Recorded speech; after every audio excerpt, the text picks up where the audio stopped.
시작이 되느냐 하면은 이삭이 나이 많아 눈이 어두워 잘 보지 못하더니 그랬거든요.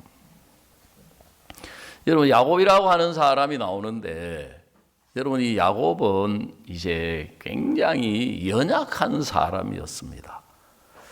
똑같이 일란성 쌍둥이로 그 아버지 이삭, 어머니 리브가로 말미암아 태어났는데, 형은 익숙한 사냥꾼, 요즘으로 말하자면은 남자답고 정말 씩씩하고 담대하고 대범하고 통도 크고 마음도 넓은 사람인 반면에, 이 야곱이라고 하는 사람은 일란성 쌍둥이로 태어나서 남자이기는 해도 여성스러운 사람이었어요. 털도 없고 마음도 약하고 소심하고 겁도 많고.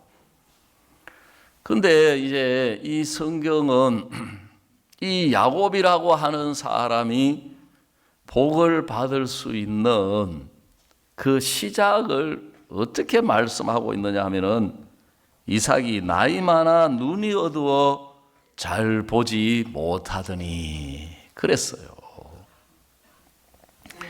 여러분, 이삭이 만약에 정말 눈이 밝아가지고 딱 정확하게 모든 것을 객관적으로 보고 인식할 수 있었다면 야곱은 복을 받기 어려웠을 겁니다. 복을 받기는커녕 자기가 걱정하고 염려한 대로 어머니가 야곱에게 네가 나가서 복을 받으라 하니까 야곱이 하는 말이, 어머니, 복도 좋지만 내가 아버지 앞에 나갔다가는 아버지 앞에 거짓말하는 사람으로, 속이는 사람으로 나타나서 복은커녕 저주를 받겠습니다. 근데 야곱이 복을 받을 수 있는 근본 원인 가운데 하나가 뭐냐면은 아버지가 눈이 어둡더라는 거죠. 저도 이제 제가 자식을 낳아가지고 자식을 키워보는데, 제가 제 눈으로 보는 내 아들, 내 딸은 너무너무 예쁘고 너무너무 사랑스러워요. 또 우리가 링컨도 이렇게 해보면 부모들은 자기 자식에 대해서 잘 모르더라고요. 눈이 어두워요. 그러다 보니까 학교에서 어떤 문제가 생기고 그렇게 해서 이야기를 해도 부모는 우리 애는 그럴 사람이 아니라는 거예요. 옛날에 서울에 그 대왕 코너라고 하는 나이트클럽에서 화재가 나가지고 그 젊은 사람들이 막 죽었는데, 그 시체를 놓고 죄송하지만 부모님들이 와가지고 울부짖으면서, 딸을 놓은 부모는 우리 딸은 이런 애가 아닌데 어느 늑대 같은 놈한테 꼬여가지고 와가지고 이렇게 되고, 또 아들 놓은 사람들은 와가지고 우리 아들은 이런 아들이 아닌데 어느 여우 같은 년한테 홀려가지고 이렇게 오고, 이제 왜 이제 눈이 어두워지느냐 하면, 여기 시력을 말하는 게 아니라 이제 마음을 이야기하는데, 성경은 사랑이 눈을 멀게 하는 거예요. 사랑이. 그 세상에 연애하는 사람들도 보면은 콩깍지가 씌었다 그러잖아요. 뭐 저는 그런 경지까지는 가본 적이 없기 때문에, 중매 결혼을 했기 때문에 부모가 아무리 말려도 소용이 없는 거예요. 왜? 그 사람 없으면 못 살 것 같고, 그 사람이 최고로 좋고, 그 사람하고만 있으면 기쁘고 행복하고 만족하고, 막 누가 말하기를 막 엔돌핀이 팍팍 솟아오른다고 이야기를 하는데, 그 부모가 자식에 대해서 눈이 어두울 수밖에 없는 이유는 뭐냐면은 사랑하기 때문에 그런 거예요. 사랑이 있어요, 부모에게는. 그래도 저도 제가 뭐 자식 사랑하면은 7푼인지 8푼이라 하는데, 제가 첫 딸을 낳고 나니까 얼마나 딸이 예쁜지. 그래서 안동에 있을 때는 미스 안동이고, 제주도 가가지고는 미스 제주고, 또 서울에 가서는 미스 서울이고. 그 제주도에 갔는데 이제 거기에 형제 자매들 다 해봤자 몇 명 안 되는데, 그게 젊은 청년 형제가 둘이 있었어요. 그래, 그 형제들이 제 딸을 볼 때마다 릴라야, 릴라야 그러는 거예요. 릴라야, 릴라야. 그래서 야, 역시 사람을 알아보는구나. 우리 딸이 얼마나 예쁘면, 물론 뭐 기생하고 비교해서 좀 그렇긴 하지만 성경에 드릴라 나오잖아요. 드릴라. 예? 이 드릴라가 얼마나 예뻤으면은 삼손이 완전히 홀딱 빠져가지고 반해가지고 나중에 이제 그렇게 될 정도로 아마 미모가 아름다웠던 것 같은데, 릴라야, 릴라야. 나중에 알고 보니까 세상에 이 녀석들이 그 릴라라는 게 앞에 더자가 붙는 게 아니고 고자가 붙어가지고 고릴라야, 고릴라야 이제. 예? 그거였어요. 이 못된 놈들 말이지. 암만 그래도 어떻게 전도사 딸을 가지고 그래. 좀 못생기긴 했지만 그 제 딸 못난이라는 거예요. 진짜 제가 보니까 형제 자매들이 눈이 좀 잘못된 것 같아. 왜? 아니 이렇게 예쁜 애를 못난이라니 이게 말이 돼? 예? 그래 또 이제 세월이 지나니까 또 너무 예쁘고 사랑스러운 아들이 태어났어요. 그래서 저는 가끔 뭐라고 이야기하냐면 나는 내 아들과 내 딸의 진짜 모습을 본 적은 딱 한 번 있다. 그렇게 이야기를 해요. 왜냐하면 제가 제주도에 있다가 서울 성북교회를 가서 사역을 할 때인데 성북교회가 이제 그 수유리로 2층을 얻어가지고 좀 넓은 데를 얻어서 이제 이사를 갔어요. 그때는 말하자면 요즘 전세를 들었죠, 교회가. 2층에 이제 교회가 있는데 우리 교회하고 그 버스 정류장하고 한 300~400m 정도 이렇게 좀 떨어져 있어요. 한여름 어느 날 제가 타던 승용차가 고장이 나가지고 카센터에 이제 맡겨놓고 신방을 이렇게 버스를 타고 갔다 왔거든요. 그래 이제 그 수유리에 있는 버스 정류장에 내려가지고 제가 가방을 들고 생각에 잠겨가지고 이렇게 걸어가고 있다가 무심코 고개를 들어 저쪽에 2층을 바라보니까 진짜 못난이 두 명이 딱 그 창틈에 그 고개를 내밀고 이렇게 있는 거예요. 그래 제가 속으로 어떻게 생각하냐면은 참 내 딸도 못났다 소리 듣는데 쟤들 참 지리지리도 못생겼다. 어지간히도 못난이네. 아이고 참. 근데 갑자기 순간 아빠 하는 거 아빠. 아빠라니 지금 누구를 보고 아빠야 하고 가만 둘러보니까 저밖에 없는 거예요. 그때서 이제 제가 내 아들이고 내 딸이구나. 그 순간 못난이는 온데간데 없어지고 다시금 최고로 예쁘고 사랑스러운 아들이 등장하는 거예요. 딸이 등장하는 거예요. 그때 이후로는 저는 한 번도 내 아들이 못났다, 내 딸이 못났다, 아무리 봐도 그렇게 안 보이는 거예요. 그때 왜 그렇게 보였는지 모르겠는데요. 그래서 제가 이제 이야기하기를 나는 내 아들, 내 딸의 모습을 딱 한 번 본 적이 있다. 진실된 모습. 근데 내 마음에 그 딸을 사랑하고 내 아들을 사랑하는 마음이 있기 때문에 그렇고, 또 제가 이제 나이가 죄송하지만 들어가지고 할아버지가 돼 보니까 또 이 손자가 그렇게 얼마나 예쁜지 몰라요. 얼마나 사랑스러운지 너무너무 사랑스러운 거예요. 저만 그런 게 아니라 보니까 우리 집 사람도 그런 것 같아요. 요즘은 안 그렇지만 예전에 우리 집 사람 저한테는 짜증내고 막 인상 빡빡 쓰고 해도 손녀만 보면 무장해제요. 완전히 이 꼬리가 막 올라가는 거예요. 행복한 거예요. 그래 우리 아들 딸들이 진짜 잘생겨서 그렇게 예쁘게 보이냐, 진짜 그렇게 예쁘게 생기냐? 아니에요. 사실은 냉정하게 보면은.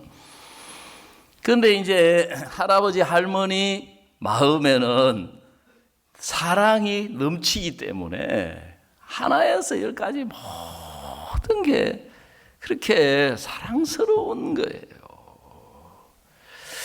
그 성경을 읽어보면 바로 하나님이 우리를 보시는 마음이 그러하다 하고 말씀하고 계시는 거예요.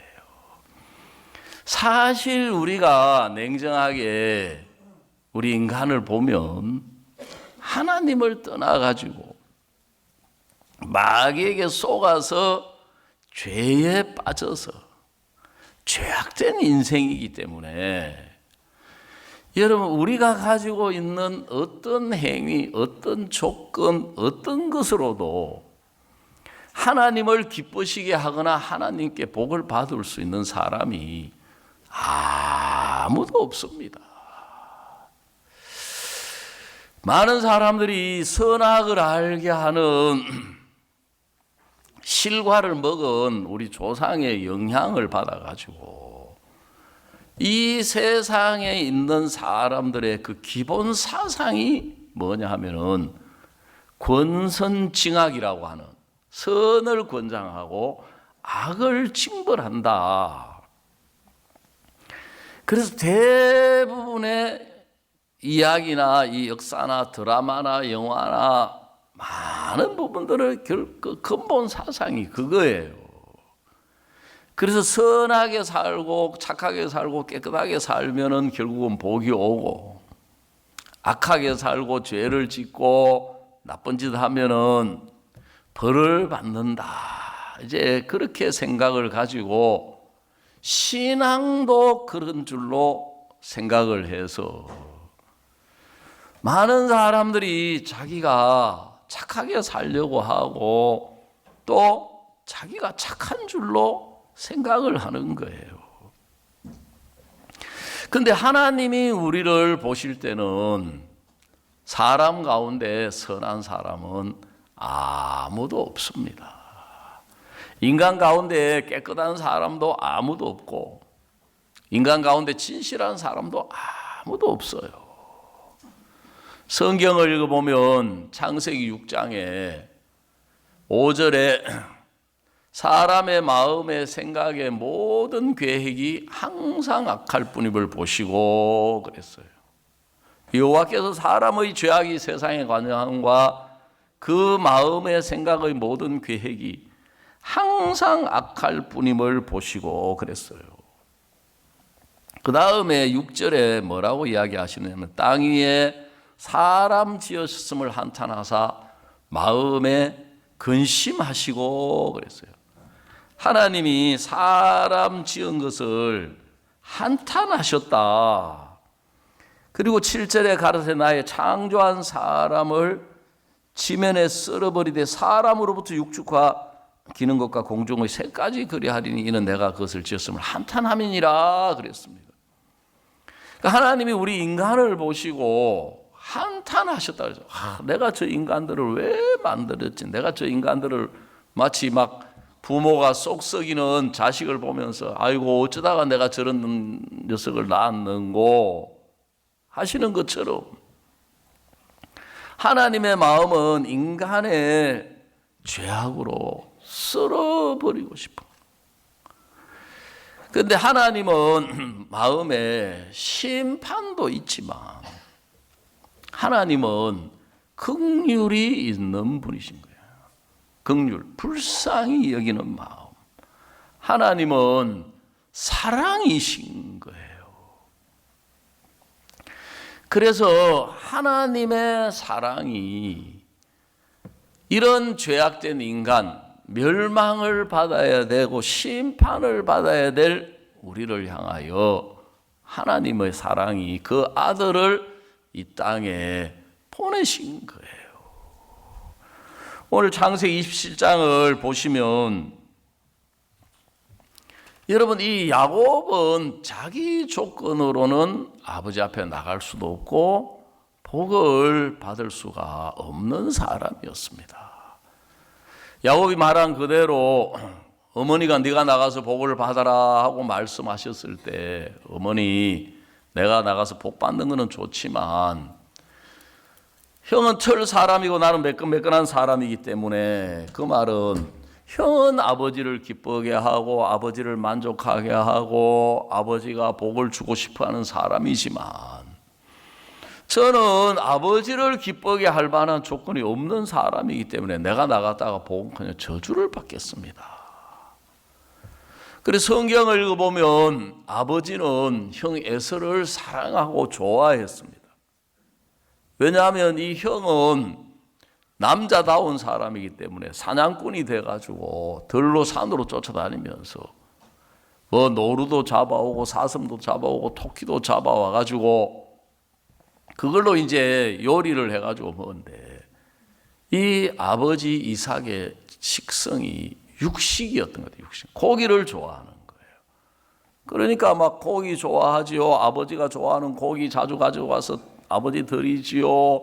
남자답죠. 씩씩하죠. 너무너무 아버지 마음에 드는데 이 야곱은 여성스러워 가지고 약하고 빈약하고 그러다 보니까 어머니 치맛자락을 잡고 쫄쫄쫄쫄 따라다니면서 그 어머니하고 가까이 하니까 배우는 게 뭐예요? 이제 요리 배우고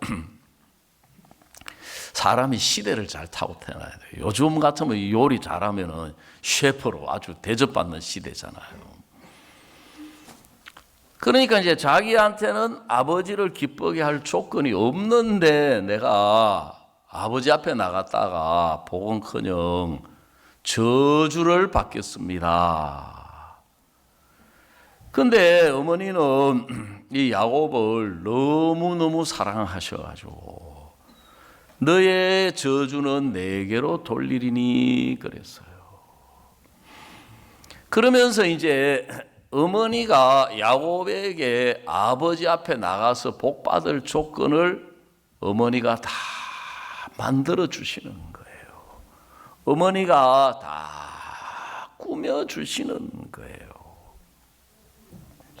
그걸 이제 결론적으로 이야기하면은 아버지가 야곱을 복 주시겠다고 했고 야곱을 기뻐하기 때문에 에서를 복 주시다고 에서를 기뻐하기 때문에 머리 끝에서부터 발끝까지 이 야곱이지만 아버지 앞에 설 때는 에서로 보이도록 에서로 느껴지도록 에서가 서는 것처럼 하도록 어머니가 완벽하게 꾸며주고 입혀주고 별미를 만들어서 들고 나가도록 해준 거예요.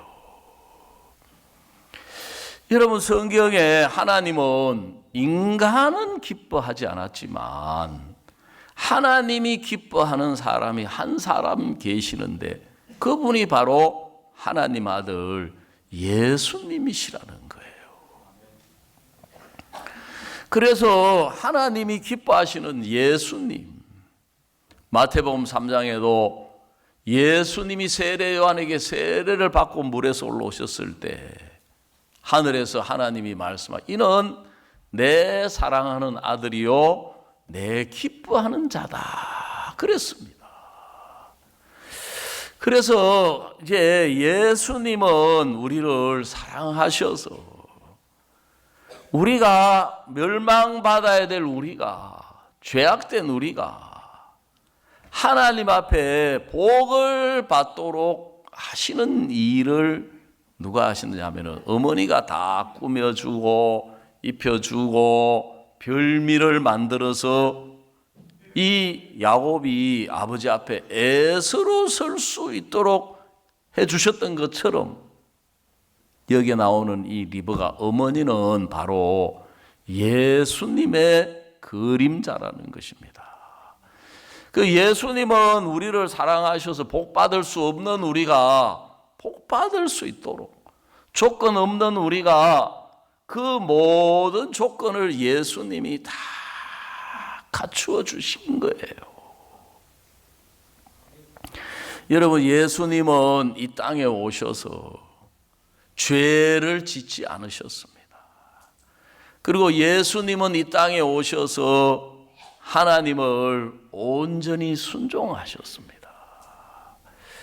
그래서 예수님이 땅에 오셔서 죄를 짓지 아니하시고 예수님이 땅에 오셔서 하나님을 온전히 순종하신 것은 우리를 위하여 그렇게 하셨다는 겁니다.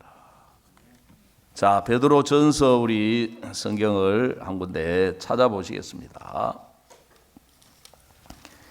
여러분 여기 베드로전서에 보시면 자, 여기 2장 22절에 이렇게 말씀하고 있습니다. 저는 죄를 범치 아니하시고 그 입에 괴사도 없으시며 욕을 받으시되 대신 욕하지 아니하시고 고난을 받으시되 위협하지 아니하고 오직 공의로 심판하시는 자에게 부탁하시며 친히 나무에 달려 그 몸으로 우리 죄를 담당하셨으니 이는 우리로 죄에 대하여 죽고 의에 대하여 살게 하려 하심이라. 저가 채찍에 맞음으로 너희는 나음을 얻었나니 그랬습니다.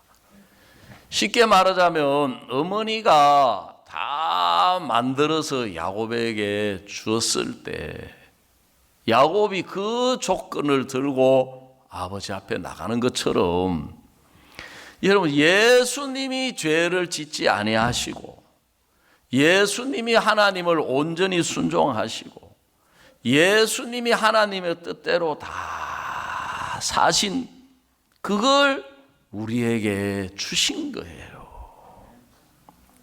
그걸 예수님의 의, 하나님의 의라고 말씀하는데 바로 예수님이 그 모든 의를 다 이루셔서 그 예수님의 의를 우리에게 주셨다는 거예요.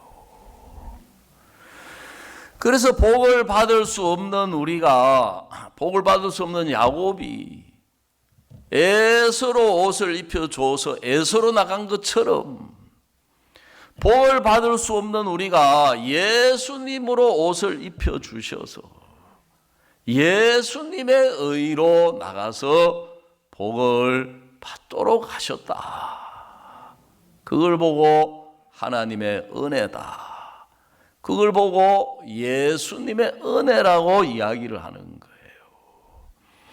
그 우리 행위로